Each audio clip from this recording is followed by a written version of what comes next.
Gold silver ornaments తాకట్టు సంబంధించి RBI కొత్త గైడ్ లైన్స్ ను రిలీజ్ చేసింది. కొత్త మార్గదర్శకాల ప్రకారం ఇంతకు ముందులా ఇష్టం వచ్చినంత మొత్తంలో ఒక వ్యక్తి బంగారాన్ని తాకట్టు పెట్టుకునేందుకు వీలు లేదు. ఇక ఒక వ్యక్తి ఎంత మొత్తంలో గోల్డ్ సిల్వర్ తాకట్టు పెట్టాలో ఆర్బీఐ గరిష్ట పరిమితిని విధించింది.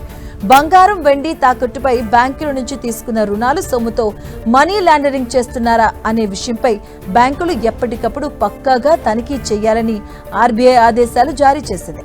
చోరీ చేసిన బంగారం అధిక మొత్తంలో తాకట్టులో ఉంటుందంటూ ఫిర్యాదు రావడంతో ఆర్బీఐ ఈ నిర్ణయం తీసుకున్నట్లుగా సమాచారం.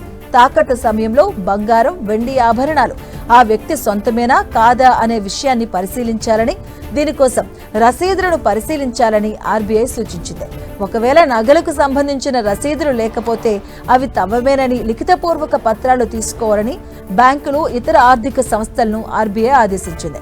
బంగారం తాకట్టు పెట్టుకుని సులభంగా రుణాలు ఇచ్చేస్తున్నామని, ఇకపై మోసపూరిత ప్రకటనలు జారీ చేయవద్దని ఆర్బీఐ స్పష్టం చేసింది.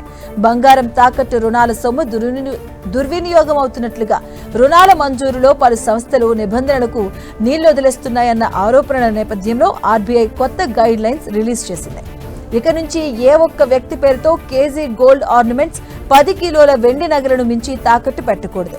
గోల్డ్ కాయిన్స్, బిస్కెట్లు అయితే 50 గ్రాములకు, వెండి అయితే 500 గ్రాములకు మించి తాకట్టు స్వీకరించకూడదని ఆర్బీఐ స్పష్టం చేసింది.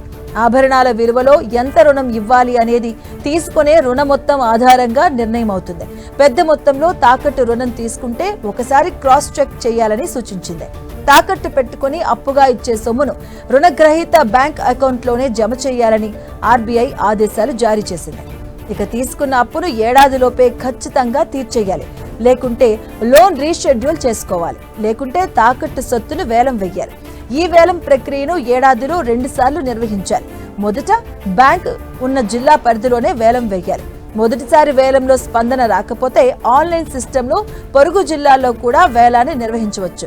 మరోవైపు రుణ బకాయి చెల్లించి 2 ఏళ్లైనా నగలు తీసుకెళ్లకపోతే రుణగ్రహీతలు వారి వారసులకు ఎక్కడ ఉన్నారో తెలుసుకుని సమాచారాన్ని అందించాలి.